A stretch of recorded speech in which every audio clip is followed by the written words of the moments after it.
O Resenha Tricolor número 34 está no ar. Hoje a bancada completa novamente e a ilustre presença do repórter da base, Gabriel Furman. Isso aí, prazer aí estar no Resenha Tricolor e falar um pouquinho aí para a nação tricolor da base, do CFA de Cotia, comentar um pouquinho sobre essa história.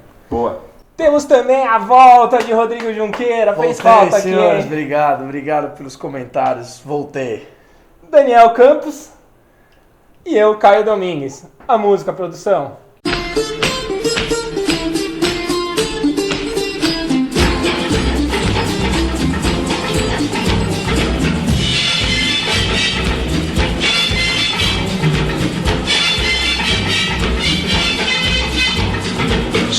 Na semana tivemos uma vitória contra o Cruzeiro e uma derrota, para mim, previsível contra o Atlético Paranaense, apesar dele não achar.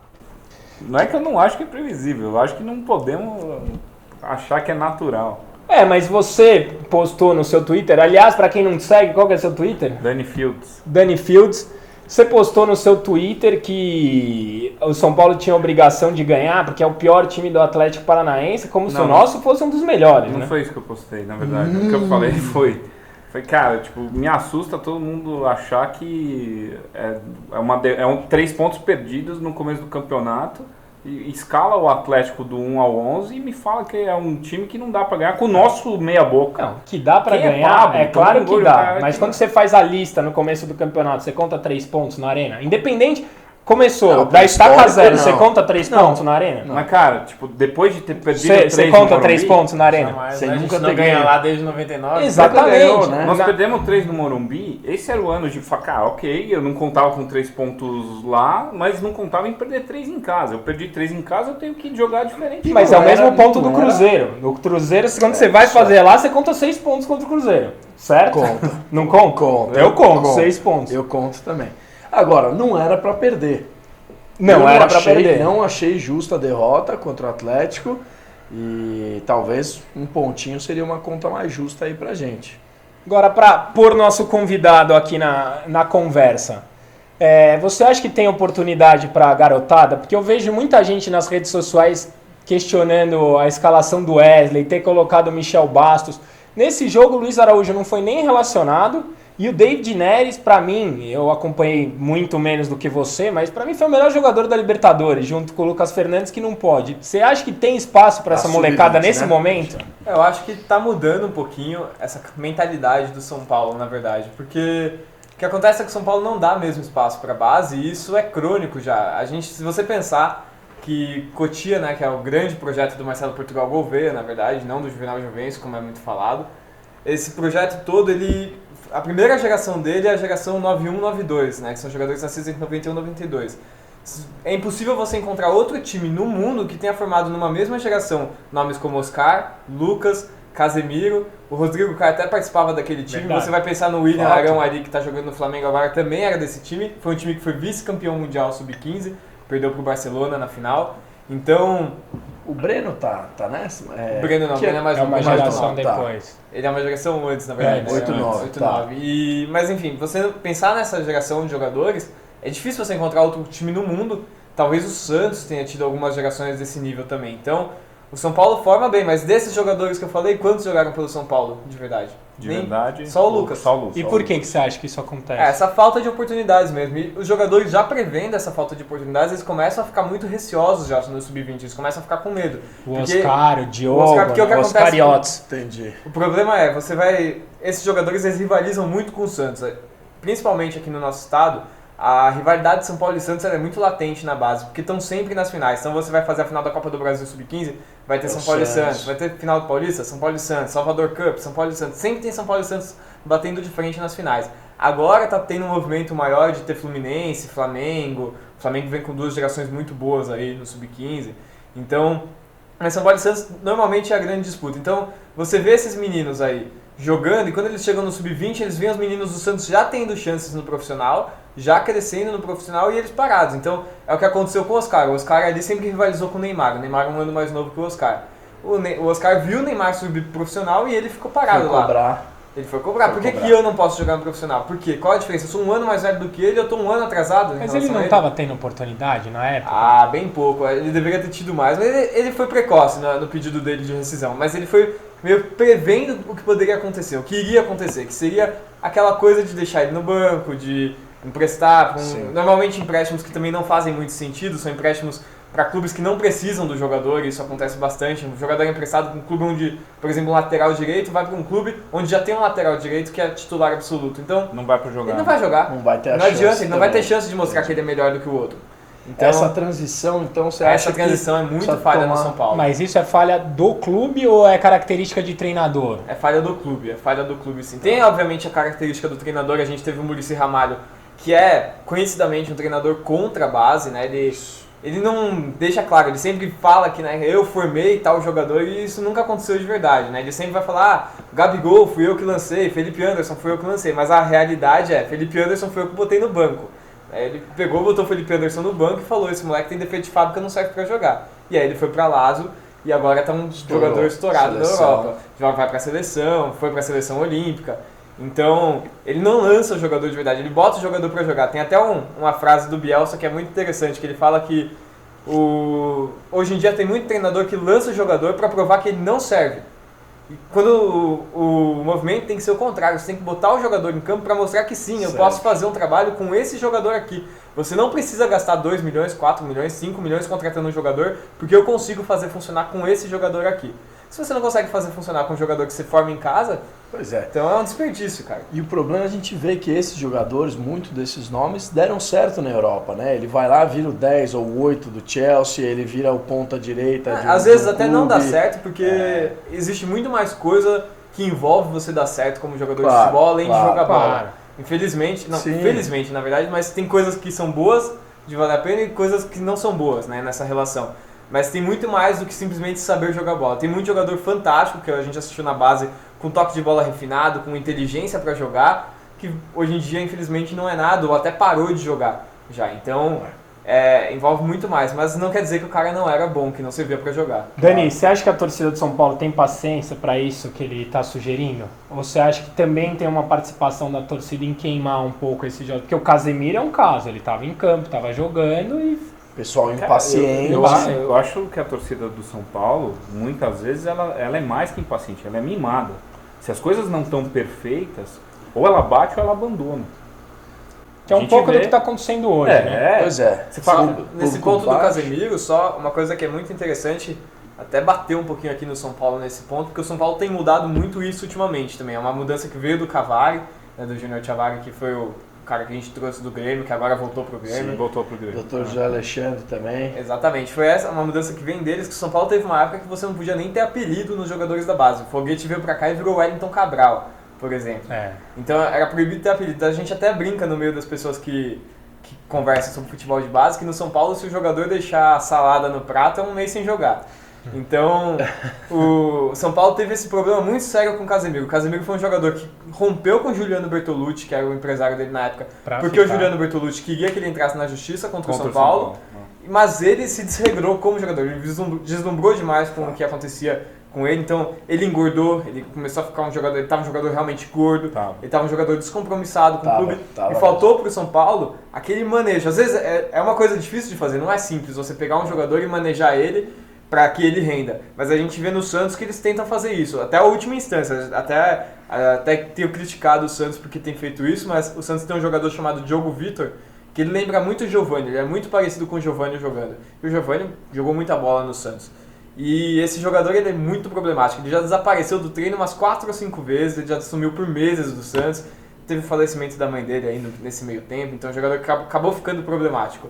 Mas o Santos insiste, o Santos não desistiu desse moleque ainda. O São Paulo, na primeira semana que o Casemiro engordou e faltou em algum treino, tchau, dispensa. Vai emprestar ele pra algum lugar. Tem um ponto positivo nisso tudo, que o São Paulo forma jogador de caráter. Você não vê jogador do São Paulo com cabelinho assim, postando selfie com linguinha, o Kaká não faz isso, o Lucas não faz isso, o Casemiro não faz isso. A gente tem uma série de problemas, como você está sugerindo, mas na formação de caráter, A gente tem uma escola tradicional, pessoa, a gente né? forma Também jogadores Também com acho. índoles. São um ou outro ali que você vê que o Kleber, cotovelo, que escapou. E sabe o que eu Você acho? vê, Não, fato, eu acho que acontece uma coisa assim, eu não sei se é do país ou não, mas é uma falta de respeito também por parte dos jogadores, falando, não, aqui é mais bagunçado, aqui eu posso, eu não posso. Vai pra Europa, em times menores, o cara respeita, o cara entra na linha. É uma coisa que você fala, pô, aqui ele bate o pé, tem rival, ele pula muro, ele faz biquinho, ele é encostado, ele faz força para ser vendido, tem alguém de olho na Europa. Chega lá, o cara entra na linha, não tem nem concentração. O cara se apresenta como se fosse um santinho lá, ele muda o comportamento porque ele sabe que lá o negócio é mais sério. Então, Tem Jones, um ponto mas rapidinho, só para terminar o negócio do Casemiro, que para mim é emblemático, que São Paulo tem algumas coisas que são incoerentes. Antes dele engordar, não sei se você lembra disso, mas ele tinha numeração de reserva, deram a 8. Falaram assim, agora você é o volante principal. volante principal. Assim, como é que você dá esse incentivo e depois de pouquíssimo Desiste, tempo, né? você desiste de um cara que você deu a camisa 8 no uniforme titular Exatamente. com um discurso de titularidade? Esse tipo de incoerência que pra mim pega, e o entendeu? cara vai comemorar tomando breja e não treinando, né, também. Mas esse papo da base tá muito bom. O último bloco vai ser inteiro sobre o CFA de Cotia. Não podemos fugir do nosso roteiro do programa. Junks, bola cheia e bola murcha da semana. Olha, para poupar alguns nomes aí, eu acho que o bola cheia vai para a chegada do Marco Aurélio Cunha, que foi uma chegada produtiva, agregando pro elenco, para todo mundo. E acho que o bola murcha dessa semana, eu sei, assiste, é nosso companheiro, mas não dá para escorregar, vai pro Denis de novo. Puta merda, sem não grama achei, sintética, sabia? Achei que ele catou foi bem, pegar. mas é aquele negócio de goleiro, pega um monte aí na hora... Puta, É que eu acho que o gol é mais infelicidade do que falha, Junks. E outra, desviou no seu amigo Michel Bastos, né? Não, desviou, mas... Gabriel, São Paulo e Juventude quinta-feira. São Paulo passa? Eu acredito que sim. Tem- Qual o placar? Eu tô pensando aí num 4x0, 4x1. Assim, estamos jogando com um time da Série D, cara. Não pode pensar que o São Paulo não pode golear o Concordo. Juventude no Alfredo Jaconi. Concordo. Mesmo sendo um time super meia-boca do São Paulo. Junks, placar. 2x0. Meu placar é 3x0. Dani? Cara, o meu placar vai ser 2x0, mas eu não tô com essa confiança pra quarta-feira, não. É quinta. Pra quinta. Então, quinta... Quinta, também é. é confiança pra quinta. O mais Beleza. perigoso E é o seu, qual é? Comenta aqui embaixo. E no Perguntas do Internauta de hoje, o Emanuel Souza pergunta pra você, Gabriel. Você acha que o Lucas Fernandes consegue ser o camisa 10 do time em 2017? Olha, acho que o camisa 10 é uma responsabilidade bem grande, assim. Um jogador que a gente tem que pensar que ele nasceu em 97, então ano que vem ele vai estar com 19 para 20 anos de idade. Então é bem novo.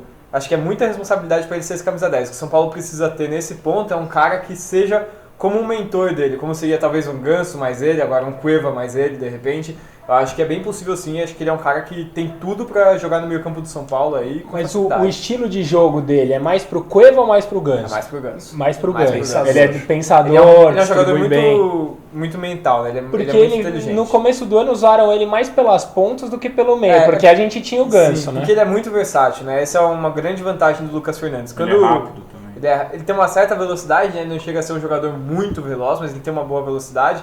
E é que o São Paulo tinha no time dele, especificamente falando do time 97, era uma dupla formada por ele e pelo David Neres. E aí você deixava ali o Felipe Herbert, o Murilo, normalmente o Murilo jogando na infiltração ali. E o Lucas Fernandes ele ficava mais pro meio, mas ele tem uma variação muito grande de jogo. Isso a gente pode ver muito na Copa São Paulo. Ele pode tanto jogar no meio, como ele pode jogar pelos lados do campo, fazendo um jogo muito mais dinâmico. Então é um jogador que tem essa versatilidade porque ele é muito inteligente em campo, ele tem essa inteligência. Legal. Boa. Dani, o Rafael Cunha quer saber o que a gente acha do Xavi jogando sozinho lá na frente. Se você acha que o esquema tá certo, tá errado.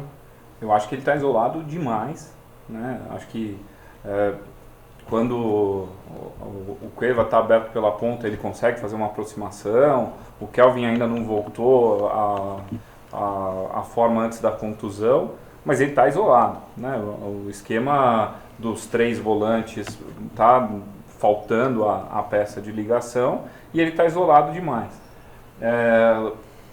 Se está ruim no primeiro tempo, as mexidas do Ricardo nos últimos 2 jogos pioraram em vez de melhorar.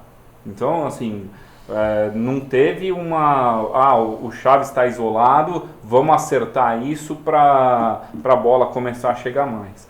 Tanto contra o Cruzeiro quanto contra o Atlético, mais bagunçou do que ajeitou o time. Então, assim, mais uma vez a gente falou em alguns programas anteriores, tem o Jean Carlos para entrar, que a gente não sabe tá machucado, como vai entrar, que é uma esperança. Tem o Daniel, que todo mundo fica perguntando pra gente durante a semana se vai ter oportunidade, se não vai ter oportunidade. Né? Tem o Neres, que agora pelo menos está compondo o banco, que vale colocar, ver ali se ele não faz. Vale. É um jogador inteligente também, não é um jogador só de correria. Só um ciscador. Não é só um ciscador. Então, assim, tá faltando liga. Tá faltando liga no começo e contra o Cruzeiro deu certo e a gente fez 1-0 e segurou. Tá faltando liga no segundo tempo e a gente não tá arrumando a liga. E ninguém tá entendendo com as opções, por mais que elas não sejam fartura, por mais que a gente não tenha um elenco vasto, ninguém tá entendendo o que ele tá fazendo. Ô, Junks, o Guilherme CS22... ele pergunta até quando a gente vai aguentar o Michel Bastos vestindo a camisa do São Paulo. Um abraço para Osasco, ele pede aqui. Primeiro um abraço aí para Osasco. Guilherme, obrigado pela pergunta. Eu achei que a gente não ia mais precisar aguentar o Michel. O Gabriel fala bem do Michel, só tomar cuidado. No Twitter ele costuma elogiar bastante. Não, mas sei que era democracia, mas... Fala que existe um motivo porque nenhuma torcida no mundo sente falta do Michel Bastos, né? Pois é, e essa tá se comprovando. Acho que valeu a gente a tá entrando chance. pra esse grupo, né? Não, acho que valeu Eu a já tô tentativa. nesse grupo já desde que ele chegou quase.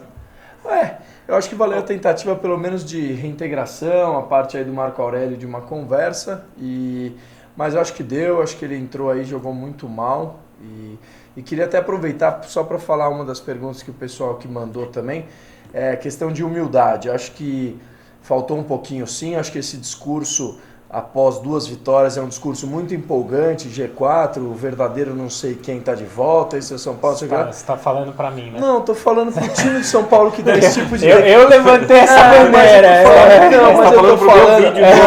Mas Mas tô falando diretamente pros jogadores e pra assessoria de imprensa que saem falando depois de 2 vitórias pífias com 2 times horrorosos, que o São Paulo tá mirando G4 e que o verdadeiro São Paulo, o verdadeiro não sei quem, tá de volta. Não, vamos jogar a bola, um discurso um pouco mais humilde. Mas posso pegar o gancho, porque eu acho isso importante ser citado.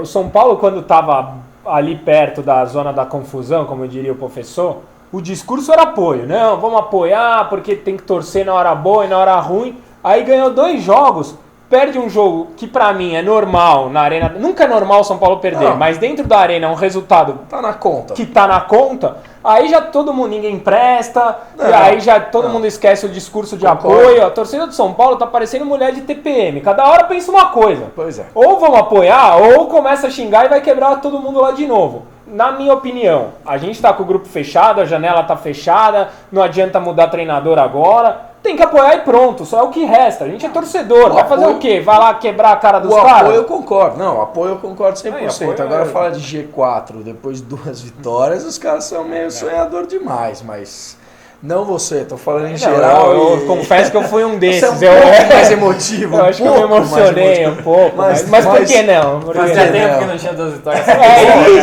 nem lembrava. No campeonato não teve. Quanto tempo eu nem lembrava. É justo, a empolgação é justa. Mas fora Michel Bastos, pelo amor de Deus, voltando pro pessoal de Osasco aí, Guilherme. O pior é que não sai esse ano, né? Não sai. Tá claro e nem tem que sair, porque ele, bem ou mal, por pior que ele seja, ele é um patrimônio do clube. Vai dispensar o cara agora, você vai perder dinheiro. No ano que vem, o Grêmio quer ele, troca ele pelo Luan. Claro, mas o Rodolfo de volta. Não pelo Luan, mas troca por alguém. Troca até pelo Douglas Balada, sei lá, qualquer um. Jeromel. O apelido correto é Douglas Barriga de Cachorra Prenha. Troca por um desses. Tem o lateral, o Edilson, no Grêmio, tá jogando direitinho. Aquele cara do Botafogo. Então. Caio, o Renan Farias pergunta: vocês acham que o Ricardo Gomes já está começando a formar uma base tática para o tricolor? Ontem mesmo perdemos, jogamos bem e não ganhamos por pecar nas finalizações. Manda um alô para nós.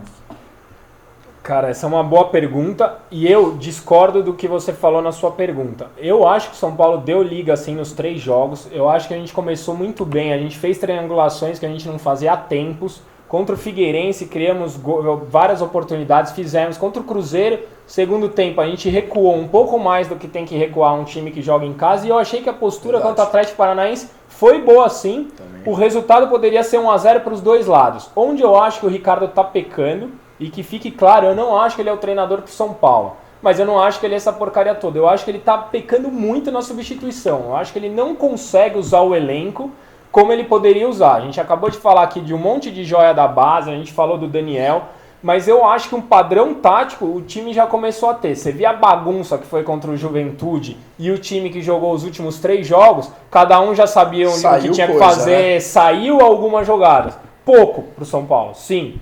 Mas pra mim, na minha opinião, o problema dele é a mexida do time. Ele acaba, é o que a torcida lá de Itaquera criticava o Cristóvão. O cara mexia e acaba com o time. E ele não foi só no último jogo. Mesmo em vitórias, contra o Cruzeiro ele mexia, a gente recuou, se atrapalhou inteiro, ganhando não perdeu porque o time do Cruzeiro exatamente. A gente fez esforço pra perder. A gente teve um pênalti perdido também, né? Mas complicou o jogo que não precisava. Essa foi a única chance que o São Paulo teve no segundo tempo. Sim, foi esse pênalti completamente surreal que o Daniel cometeu. Totalmente distintos, o contexto entre o nosso gol e o pênalti é outro jogo. Não tem assim, São Paulo se impôs. O lance do pênalti tem uma chance de ser. Mas no primeiro tempo primeiro tempo de São Paulo, segundo do Cruzeiro. Foi muito bom o primeiro tempo do São Paulo. Foi muito bom. E não podemos nivelar por baixo, né? O pessoal de lá compara-se com certeza. Claro. Legal, obrigado. Análise tática de hoje. Vou mostrar o que o Caio viu de bom e o que eu vi de ruim que a gente respondeu nas perguntas, né? Então, o que está acontecendo? O Ricardo Gomes montando. Os 3 volantes, com o Wesley fazendo a função de meia. 2, né? Que o Thiago Mendes está... Mas o Thiago contra o Atlético Paranaense eu achei que foi um pouco melhor. Não tocava aqui a caneta, o Thiago Mendes está piada. Pra mim ele tá na mesma turminha do Michel Bastos ultimamente. Eu acho que nesse último jogo em especial ele foi bem, cara. Eu não achei ele tão mal, não. Contra o Cruzeiro eu achei bem mal. Mas até... Desculpe, continue. Mas daí, as triangulações, elas têm acontecido. O Bufarini subiu de produção, é uma sequência de 3 bons jogos. O pessoal corneta o Mena, mas pra quem vê Carlinhos em campo... O arroz com feijão do Mena é bem-vindo. É bem feito, também acho. Então, essas aproximações, e o Wesley que vem buscar e tá com futebol participativo, nos 2 primeiros tempos, né, tanto contra o Cruzeiro quanto contra o Atlético Paranaense, isso funcionou. São Paulo organizado em campo, então assim, não tá uma merda, mas, né, quando a gente olha os 90 minutos e o quanto o time criou... Mas aí você acha que o problema é esse isolamento aqui, ou é o preparo físico? Porque se funciona no primeiro tempo e não funciona no segundo. Os caras estão cansando no segundo tempo. A gente está falando que funciona no primeiro tempo uma organização. Tirando o jogo contra o Figueirense, que eu vou deixar de lado um pouco pelo desnível dos 11, não vou nem falar de elenco. Mas sim, tanto contra o Cruzeiro, contra o time do Atlético, que não são primores, é que assim, a gente produziu pra cacete, a gente sufocou os caras, a gente teve 10 chances. Mas o Cruzeiro no primeiro tempo teve. O primeiro, sim. Mandou 2 bolas na trave, teve 2 boas defesas do goleiro. No Atlético Paranaense, a gente chutou 2 bolas de longe, é normal. A gente não é o time da casa. Que o Chaves perdeu. Então. Mas assim, cara, se você for ver, não é um time que tá produzindo. Mas olha os nomes aí, cara. Como que você quer que a gente venha falando o ano inteiro no programa que falta elenco, que a gente tem carência. Não dá de uma hora para outra a gente achar que só tem craque aí. Por isso que eu falei que a torcida tem que ter um pouco de coerência. E daí é onde me incomoda a questão do Ricardo. Ok, primeiro tempo funcionou, estávamos organizados jogando bola. Segundo tempo contra o Cruzeiro, a gente perdeu o meio campo. Isto daqui parou de funcionar. Concordo com você. aqui não estava produzindo, né? Eu falo, puta, eu não tô com cobertura, o Mena tá ficando sobrecarregado, ele vai e coloca o Carlinhos para jogar com 2 laterais. O Carlinhos, que é um cara que historicamente não é um cara que entra vibrante no jogo para resolver, vira a solução para uma hora de sufoco. E era para marcar o Ezequiel que entrou, o cara do Cruzeiro na ponta direita lá, e era para marcar o João Schmidt, não o Carlinhos, que é um morto então, na marcação, cara. Mas qual que é a coerência de você ter um elenco limitado e usar as peças erradas? Você vê que o Cuevas, assim, a gente é leigo, você é profissional de futebol, a gente é torcedor, mas assim, você não precisa ter um QI muito alto. Não, tá bom, eu sou leigo. Para entender que o Cueva aberto rende muito mais do que o Cueva centralizado. Claro. Daí você tira o Wesley, que faz essa rotatividade de meio campo, abre o Michel e mata o futebol do Cueva no segundo tempo. A ponto de tirá-lo porque ele cansou de fazer a função. Exatamente. Então assim, ok, o São Paulo começa organizado e quando precisa do dedo do treinador efetivamente, eu não vejo mesmo, cara. Não vejo. Concordo, eu acho que ele tá mexendo mal. Eu acho que ele não tá usando o elenco como ele poderia. Talvez sejam 6 por meia dúzia, trocar e não inventar muita coisa. O que me assusta é confiar num Daniel. Eu já vi 3 entrevistas diferentes dele, ele falando do trabalho que ele está fazendo com Bruno, Carlinhos, Michel Bastos e do quanto ele está dedicando o tempo dele para esses caras. Isso é tempo perdido, né, gente? Mas o Marco Aurélio está usando o mesmo discurso. Será que eles não estão querendo valorizar o patrimônio? Pode ser. Porque não tem o que fazer. A gente tem todos os inscritos. A gente tem que contar com os caras. Tem mais 13 rodadas. Não dá pra contratar ninguém. Você vai fazer o quê? Mas se esse cara tá resolvendo em campo, beleza. O Michel entrou e fez o quê? Mas o Wesley... Não, mas eu já tirei. Eu tirei até o Wesley da minha lista, porque o Wesley tá queimando a língua. Ele tá. Tá bem? Não que seja um craque. Não, mas assim, ele está. Esperar mais do que eu não quero isso pro ano que vem. Fique bem claro. Mas pra esse ano, ele quer ganhar o jogo. Sim, pra mim. Não, e uma coisa que a gente tem que lembrar: o Wesley foi o cara que tomou o tapa. Os dois no jogo seguinte, tapa. Jogou na lateral direita, lá no Chiqueiro, que ele também apanhou lá. Sim. Depois jogou contra o Figueirense, jogou muito contra o Cruzeiro. Olha a diferença de posturas do Wesley e do Michel Bastos. Então, é que pra mim é muito simples: os dois tomaram tapinha no mesmo dia na cabeça. Um quer calar a boca de quem bateu e o outro quer mimimi dividir o grupo. Quer sair, né? Exato. É o mesmo ponto de partida para duas posturas totalmente diferentes. E onde é a culpa do diferentes. Ricardo Gomes? Que fique claro que eu não estou defendendo, eu não quero o Ricardo Gomes em 2017. Eu não quero. Mas em 2016, eu não acho que tem que mandar o cara embora agora, entendeu? E eu acho que nem é o que vai acontecer, porque o Marco Aurélio é amigo dele. Não vai acontecer. Não vai acontecer. Não vai acontecer. O Leco trouxe o Ricardo Gomes não por competência técnica, porque é um cara de confiança que não vai dar dor de cabeça no período pré-eleição. Quentes nos bastidores. E o que resta, entendeu? O que resta pra gente é apoiar. Como a gente falou. Esse é o meu ponto. Mas assim, tentar enxergar o que está sendo construído de bom, sabe? Mas a gente é a 4ª melhor zaga do campeonato.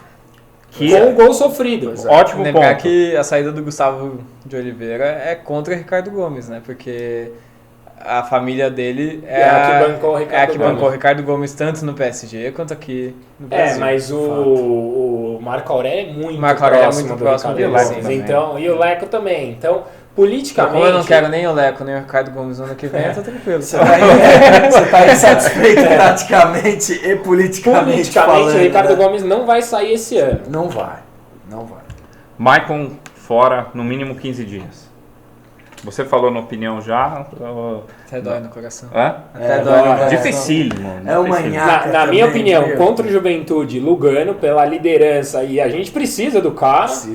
Precisa, e ele tá aí pra isso. E ele tem E eu acho que começa por o Douglas. O cara tem um histórico bom, foi pra... O Lianco, ele tá sendo testado. Eu acho que nos últimos jogos ele foi um pouco abaixo do que eu gostaria. Contra o Palmeiras... Os gols foram em cima dele, né? na fogueiraça. Você vai jogar pra ganhar perto do Z4, aí você... Putz, é num momento ruim, nunca é Você, o que você acha do Lianco? Você que conhece. O Lianco é um bom jogador, ele veio do Botafogo como melhor jogador da zaga do Botafogo, daquele time 9-7 do Botafogo, que já era muito bom, que era reforçado ali por alguns jogadores 9-8, como o Luiz Henrique, o próprio Ribamar. E era um time muito bom e ele era o melhor jogador do time. O Lianco era o cara que resolvia na zaga do Botafogo naquele time sub-18 do Tá Botafogo. em todas as seleções de base. Então é um jogador de qualidade. A questão é essa, acho que é a mesma questão do Lucão, e aí eu vou até apanhar nos comentários, mas o Lucão... paciência, né? É paciência, porque o Lucão, por exemplo, pra mim não é um péssimo zagueiro. E aí eu sei que eu vou apanhar nos comentários, já tô tranquilo com isso. Mas o Lucão, se você parar e analisar a partida dele friamente, você vai ver que o tempo de bola dele é ótimo. Ele é um cara que 95% dos passes interceptados foi ele que interceptou. Então se você parar e analisar, o problema é que aí ele vai, intercepta 35 passes no jogo, dá 3, 4 botes certos e aí recua uma bola errada pro Denis. Óbvio, acontece, são falhas. Infelizmente, falhas acontecem e ele falhou muito. Por isso eu até não vejo o clima para ele continuar no São Paulo. Por isso, eu só não aceitaria ir pro Porto pelo mesmo motivo que ele aceitou, que é muito plausível, que é o fato do Porto ser totalmente comandado pelo Bertolucci, e ele brigou com o Bertolucci aqui no Brasil, então ele vai pro Porto, o Bertolucci mata ele. A gente sabe como é que é esse meio de empresário de futebol. É mesmo. Então, eu entendo o motivo dele. Mas é isso, eu acho que é essa paciência que falta. O Matheus Reis, por exemplo, para mim não é o lateral ideal para lateral esquerda do São Paulo. Se eu fosse escalar um lateral da base hoje, eu vou colocar o Júnior, que a gente trouxe do Grêmio. Não acho o Matheus Reis o lateral ideal. Que foi relacionado no outro jogo. Mas eu não acho mais... O Matheus Reis faz um jogo ruim, a galera já desce a lenha no Matheus Reis. E onde você vê a oportunidade da base aí? Nesses nomes todos acho que o David Neres é um jogador que tem que jogar urgente. Eu acho que não dá pra ficar esperando muito com ele. Aonde? No lugar do Kelvin? Ou no lugar do Kelvin, ou do outro lado. Ele tem que entrar em um dos dois lados pra fazer aquele inferno, nas pontas. Ele é um jogador que tem que entrar. Ele tá pronto Ele tá pronto pra entrar agora. Ele tem que entrar o quanto antes. Dá pra entrar no lugar do Kelvin aqui? Por exemplo, dá pra ser ele, o Kelvin, ele entra no segundo tempo, o Kelvin joga o primeiro tempo. Por exemplo, que assim a gente mantém o fogo desse incendiamento aqui que a gente tem nas pontas, sempre aceso, sempre muito forte. Então, cabeça boa, moleque. É um garoto que tem tipo, uma inteligência pra jogar, muito boa. O problema do Kelvin é o mesmo do problema do David Neres, né? Os dois têm o mesmo problema. Eles não sabem usar a perna ruim. O David Neres, ele é como um tenista fugindo da esquerda, do backhand. Ele tá sempre fugindo da perna direita dele. Até tem um dos gols mais bonitos dele na Copa São Paulo, que é um gol que ele claramente foge do voleio com a perna direita. É um voleio claro pra perna direita. Ele dá com a esquerda, todo mundo fala, nossa, que voleio incrível. Não, ele fugiu da perna direita, cara. Ele não tem perna direita, ele fugiu e bateu com a esquerda. Bacana. Por que o Banguelê desceu? O Banguelê não é que ele desceu, ele teve lesões agora, nesse período recente. Ele não chegou a subir pro profissional. Ele jogou, de fato. Titular, um jogo. Mas ele voltou porque ele teve muitas lesões. Ele teve, acho que 2 lesões seguidas em sequência. E ele não foi tipo oficializado ao profissional, como foi, por exemplo, o Arthur. O Arthur acabou sendo. Então o Banguelê ele desceu, voltou pro sub-20 e lá ele teve 2 lesões em sequência. O último jogo dele foi no começo do mês passado, em agosto. Então agora ele deve estar retomando aos poucos a função dele. Então é isso. O que a gente precisa apoiar, mas olhar o que está acontecendo, triangulação funcionando, primeiro tempo e organização beleza, e no segundo tempo a gente está precisando de mudança tática e apostar em gente que está disponível. Você falou de Banguelê, por falar nisso, para mim o melhor zagueiro / volante, cara, que pode fazer essa função na base do São Paulo, chama Éder Militão, é um jogador nascido em 98, é disparado o melhor zagueiro que eu já vi jogar em Cotia. Então acho que é um zagueiro / volante que pode fazer essa função. Boa. O compromisso com a história de hoje vai ser um pouco diferente. A gente vai aproveitar a sabedoria do nosso convidado aqui para contar a história do CFA de Cotia. Para quem não sabe, ele foi inaugurado em 2005, como você mesmo falou, foi um projeto do Marcelo Portugal Gouveia. Ele é a 30 km de São Paulo. Em 2011 foi inaugurado um estádio, né, para 1.500 lugares e vários garotos, várias promessas reveladas. Conta alguma história legal pra gente de lá.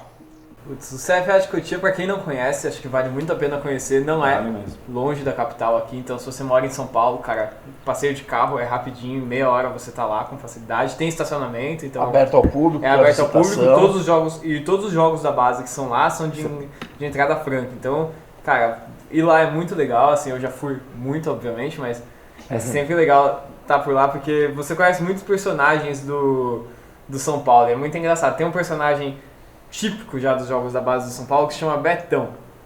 E esse Betão, ele tá em todos os jogos da base, ele trabalha no São Paulo, mas ele tá literalmente em todos os jogos da base, e ele é o cara mais enérgico dos jogos da base, porque quando eu vou nos jogos da base, normalmente tô eu e os familiares dos atletas ali.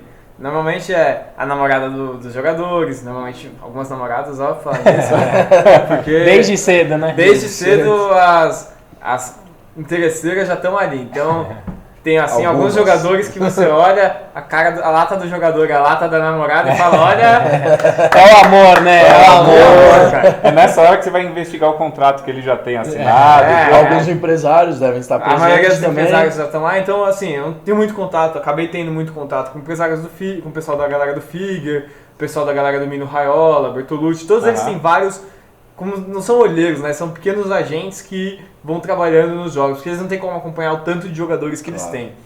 Então tem nesses jogos, tem sempre esse personagem que chama Betão. E o Betão é um cara bem enérgico, cara. Então tá todo mundo lá assistindo o jogo numa boa, torcendo normalmente pro seu filho, torcendo pro seu namorado, né? Então tá ali, vai Kaique, vai não sei o que, sempre torcendo pra um jogador só, né? E aí tem esse Betão que tá, vai tomar no cu, filho da puta, que não sei o que, juiz paulista, ele tá assim... louco, na cara do campo, ele tá sempre xingando, sempre. E ele xinga os jogadores dos outros times. Então, você imagina um senhor de uns 40 e poucos anos, eu lembro de um Santos e São Paulo, que o São Paulo ganhou de 6-0 no Sub-15. Era o Santos do Gabigol contra o São Paulo ali, que era do João Anderson, do Matheus Queiroz, Gustavo Rebin, o Evandro, que era reserva desse time ainda, porque tinha acabado de chegar. Sim. Então era esse time do São Paulo contra o time do Gabigol. E o Gabigol era uma 6-0. 6-0. Tem vídeo desse jogo no YouTube, inclusive. Mas enfim, o Gabigol era uma marra danada naquela época. É até hoje, mas naquela época ele era mais. E o Betão ficava assim, vai seu monocelha do caralho. Pô, mas o menino tá xingando um garoto de 14 anos de idade, cara. O menino tem 14 anos, não tinha nem 15 ainda na época, no semifinal. Mas pela marra, vai preparando a direção, mereceu. Ele era muito trazer o Betão aqui pra xingar os caras. Tem que trazer o Betão, tem que descobrir quem é o Betão. Profissional. E às vezes eu vejo ele nos jogos do profissional também, ele tá sempre ali pela cativa vermelha. Às vezes eu encontro lá e ele tá, ei Betão, não xinga os moleque não, cara. Ele era um cara que, assim, claramente tem uma deficiência, né, mental mesmo, mas ele é uma pessoa super gente boa, sempre conversa com os jogadores adoram ele, todo mundo, os jogadores de São Paulo saem dos jogos, cumprimentam ele, vão falar, ei Betão, ganhamos esse jogo, obrigado aí pelo apoio. A molecada tá sempre junto com ele ali, com o Betão. Junks, você tem o mesmo orgulho de Cotia que eu tenho? Eu tenho, sim. Eu acho que precisa ser melhor aproveitado, que nem a gente falou. Tem alguns pontos a serem adaptados, que eu já escutei críticas falando que às vezes é uma estrutura, é até ruim falar isso, mas é uma estrutura boa demais, que encanta os jogadores, que você acaba... que era um resort, né? Um resort, o pessoal se sente muito acomodado, assim, num sentido de estar super tranquilo. O que eu não acho que é mais uma questão de gestão, uma questão de cobrança do dia a dia, que a estrutura é necessária. E acho que uma parte muito importante é a parte educativa, né? Que tem sempre a parte da escola por trás disso, tem a presença na escola, não é uma coisa só do futebol. Então isso forma jogadores diferenciados no São Paulo, pessoas que têm um intelecto, uma capacidade de leitura de jogo, de tática muito diferenciada, e acho que isso num país como o nosso é fundamental, priorizar essa parte também. Dani, como que você acha que essa estrutura pode nos trazer benefício na atual fase que a gente está, de mudança de estatuto, de crise financeira que está sendo aos poucos sanadas? Como que você acha que a gente pode colher os frutos que a gente, torcedor, né, não as pessoas que entendem mesmo do negócio, espera? O Gabriel estava falando um negócio antes da gente começar o programa que eu acho que é muito real, que é o conceito de futebol de base. Futebol de base é para formar a base do seu time, certo? Então, todo mundo espera o Neymar. Então, os bons medianos formando a base e você ter dinheiro para contratar os craques é o modelo internacional.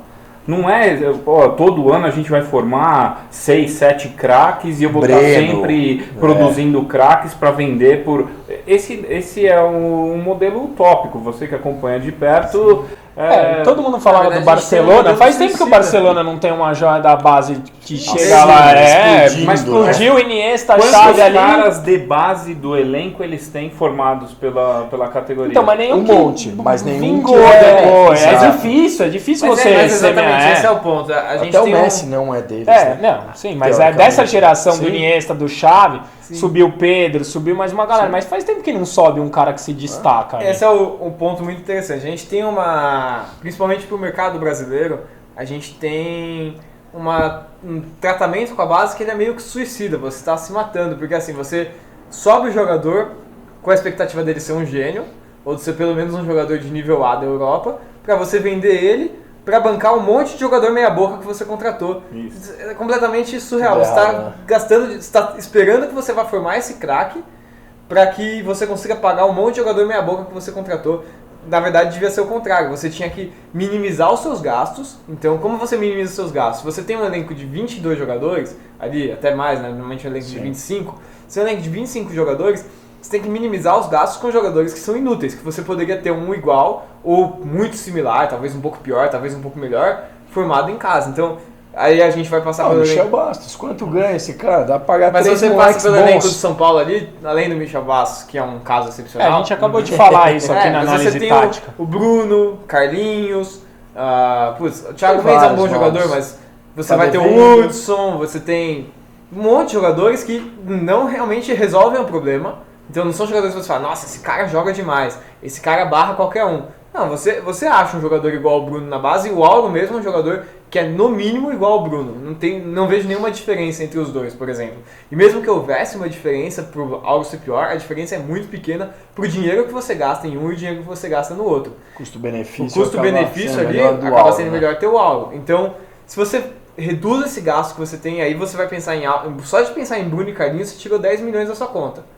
Assim, No ano. num ano. Assim, ano, 2 milhões que num você ano. gastou no Bruno pra contratar ele. O Carlinhos, né? Mais Tá- o Carlinhos, mais o que você gastou de Salário, dinheiro, luva. salário, luva, Prefiro o agradinho Matheus para Reis, por empresário. exemplo, do que Sim. o Carlinhos. Tudo bem, foi um pedido do Muricy, o São Paulo não tomou essa decisão sozinho.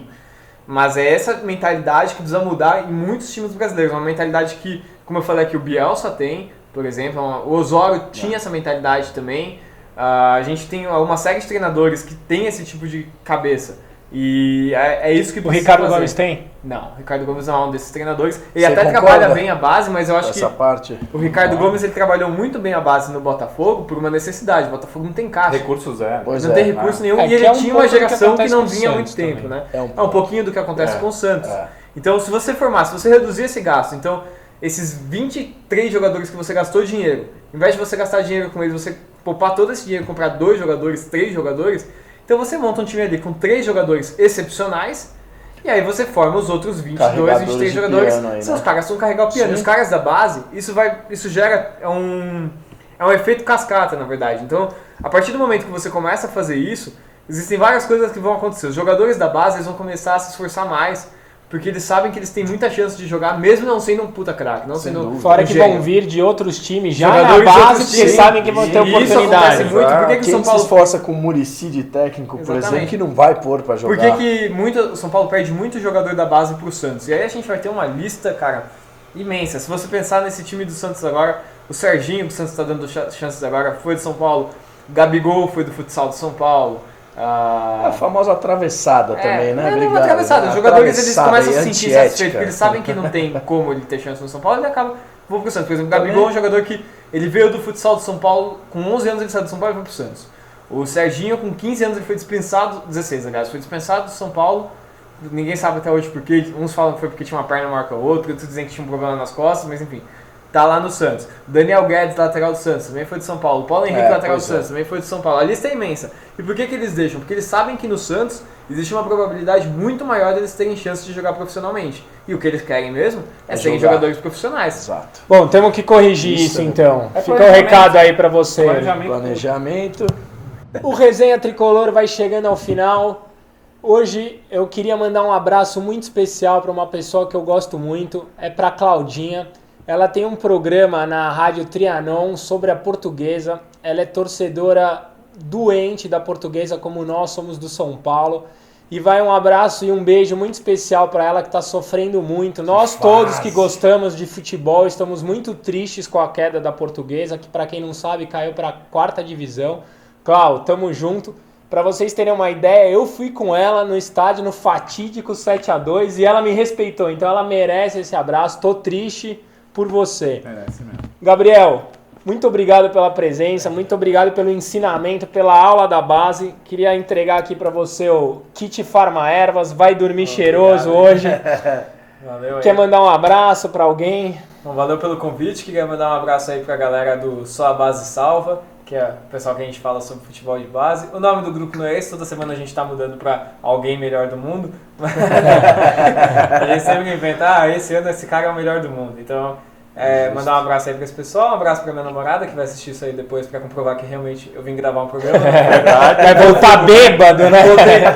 Mandar um abraço pro cara que vai fazer eu tomar uma bronca hoje, que foi o cara que fez essa cerveja aqui, o Danone que a gente tomou. O Sana Fabiera aí, que fez a gente tomar esse Danone aí e agora vai fazer minha mulher achar que eu fui pro bar. E aí um abraço pra ela, quando ela assistir esse programa aí. Vai saber que é verdade. Pô, realmente eu gravei um programa.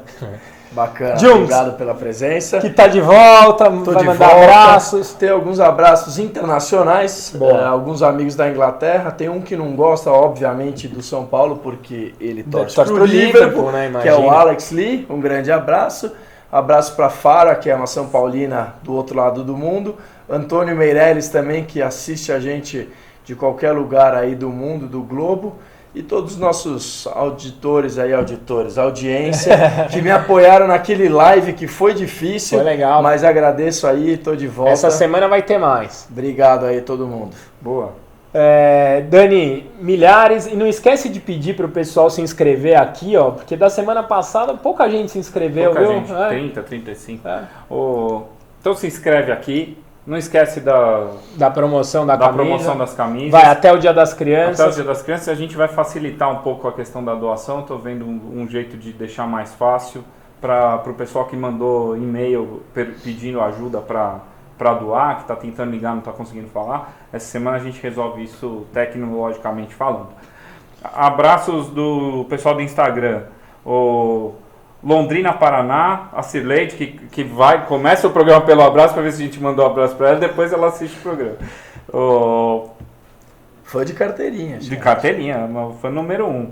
Um alô pro Michel, pro... Qual Michel? Tô brincando. Michel Chagas. Abraço. Alô pra nós aí, o Renan Farias. Miguel. Foi boa essa. Abraço pro pessoal de Osasco que a gente mandou na pergunta. O Rafa Clemente, que quando o Denis falha, ele não fala nada, mas um abraço para você também.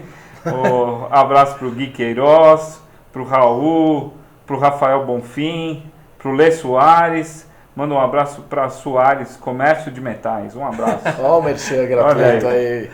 O Matheus, que sempre pede, nunca acha o post, ele achou o post aqui para mandar um abraço. Um abraço, Matheus. E o Danone que a gente toma é Sanalfabia, que a gente falou aqui. Então... E só lembrando que você que está assistindo e gostou muito do programa de hoje, nessa quinta-feira a gente vai subir um programa especial com todas as joias da base, gravado pelo Gabriel, falando um pouco de tudo isso que a gente falou e do que vem por aí. Não perca, quinta-feira, edição especial do Resenha Tricolor. Um beijo, até a próxima semana. Beijo de quem? Beijo do Magro. Ah, tá bom. Os caras falaram isso sobre o nome Costa, não é? Não? Não? Toda vez que eu te chamo, você vem de costas, velho. Gravou. Foi no final, já foi.